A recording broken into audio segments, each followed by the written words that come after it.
Buli mukyala wenna video eno ogyetaaga nkusaba ogiviewinge n'obuvunaanyizibwa n'obwegendereza. Nsaba okomentinga awo wansi tekako yo best comment teweerabira linnya lyo n'ekifo mw'owangaalira. Njagala mbeere nga nkutumirako ebiseera ebijjeyo mu maaso. Mu katambi kano eddoboozi n'ekifaananyi amanya yenze Sheila Adita weebale nnyo kubanga otwegattako ku YouTube channel yaffe.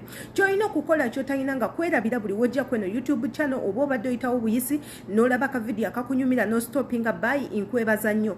Oba tolina kwerabira kwe kukozesa ekigambo subscribe ekiri wano wansi wabula ng'ate akade akali awo waggulu ka notification bell kajja kuba kakuyamba nnyo kubanga kankizo. Ensonga lwaki tukugamba okakwateko buli video gye tunaateekayo egenda kubanga ekutuukako direct. Mwena aba subscribing edda imbagala nnyo ate ne bakubanga osubscribinga naawe kikole kijja kukuyambako. Olunaku olwaleero njagala abakyala mwenna muyige engeri gye tukolamu pantliners in case nga toziyina. Buli mukyala weetaaga pantliners kintu ekimu ekitalina kukuvaako nga bw'omanyi nti omukyala toyawukana na simu teekako lipstick ne makeup ne bino webiri beera ne pantliners ezigenda okuyambako okumanya status yo munda oli mukyafu kyenkana ki. Pantliners zino osobola okgenda mu supermarket n'ozigula w'oba oyina ssente ne maduuka zibeeramu. Mmwe mwenna abatasobola kubanga muzi affordinga there is a easiest way of making them. Engeri ennyangu ey'okubanga ozeekolera kati nno waneeno osobola okukozesa cotton ne gauze n'obanga obwekolera oba ebyo byonna nga tobifunye osobola okukozesa akagoye akako ku bubwo bw'oguza mu dduuka n'obuzinga n'obukolamu pantliners. Wabula for safer osobola okukola pantliners ng'okozesa adi tissues teekako ne gauze nga bw'ogenda okuba nga olaba mu katambi kaneeno engeri gye mbayigirizaamu okubikola. Njagala weekuumireko tugendeko mu katambi kaneeno engeri gy'osobola okwekolera mu pantliners ng'oli waka woba tolina ssente ng'oli waka engeri gy'osobola okuba nga ozeekolera. Katugendeko mu kavidiyo wabula nga tetunaba kagendako njagala okimanyi tonneerabira nti yenze Sheila Adita subscribinga ku YouTube channel yange kwata ku notification bell ejja kuyambako beera nga otwekumirako omupya enkwagala nnyo eyajoininga edda enkwagala nnyo sharinga commentinga video weba ekunyumidde ate teweerabira kumpa thumb up eyo ntegeeza like. Katugendeko mu kavidiyo tumale tukomewo.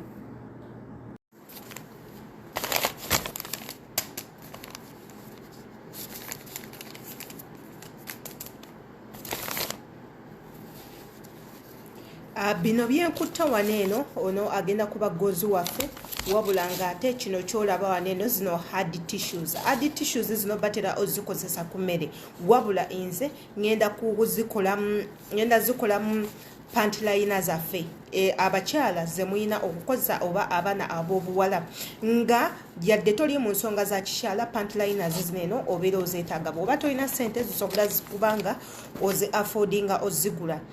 Pantliners bubanga bupaadi buba butono bwe buti babuteeka mu mpale wakati okumanya ebikuvaamu bikyafu oba si bikyafu. Bw'oba ogenze mu nsonga z'ekikyala ng'oli kumpi kumaliriza omusaayi ogusembyeyo gwa kkala ki kikuyambako okumanya. Katutandike okubanga tukola tugenda sooka tusaanukula akantu kano naye nze already nina akasaanukule. Katutandike.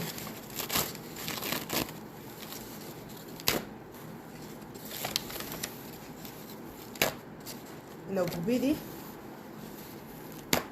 busatu buna nze nkulagirira nga bw'olina okukola next time ojja kwekolera. Katutandike. Ogenda kukwata obuntu bwo bubiri bwoti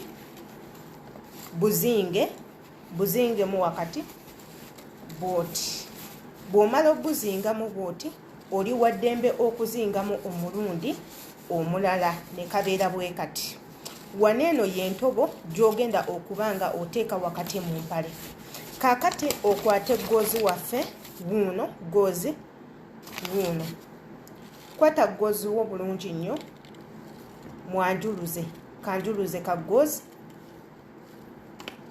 Abasinga batera kukozesa cotton okukola pantliners zino naye woba tolina cotton osobola okukozesa zino adi tissues ne zibanga zikuyambako. Kikuddiramu adi tissues zineeno osobola ozikozesa in a daily basis oba ovudde mu nsonga z'ekikyala oba nedda.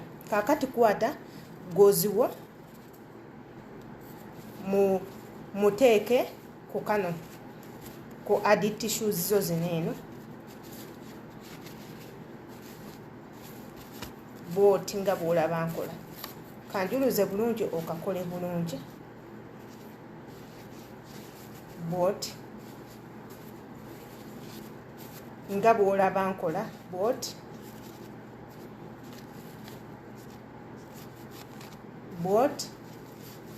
board ndowooza okalaba bwe kali tetunnaba kamaliriza. Kwata gozi omulala mwanjuluze bulungi nga bw'olaba nkola bwati bwabeera kagooziko. Kwata oddemu osabike bulungi nnyo nga bw'olaba nkola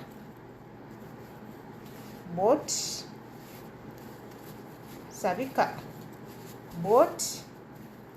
kambaze bulungi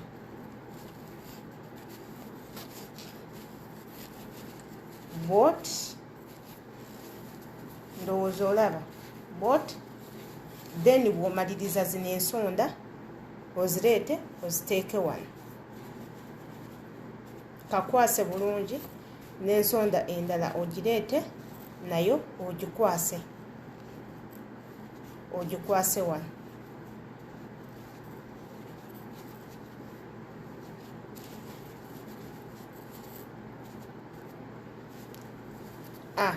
Akantu kaffe kawedde. Kaneeno bw'oba tosobola kugula pantliner osobola okukozesa kaneeno n'okateeka wansi mu mpale. Mukateeka wansi mu mpale ebikuvaamu byonna bijja kuba nga bitonya nga biyita mu kagoozi bikano nga bitonya ku tishu. Kati kano bino bijja kuyambako okumanya oli mu status ki.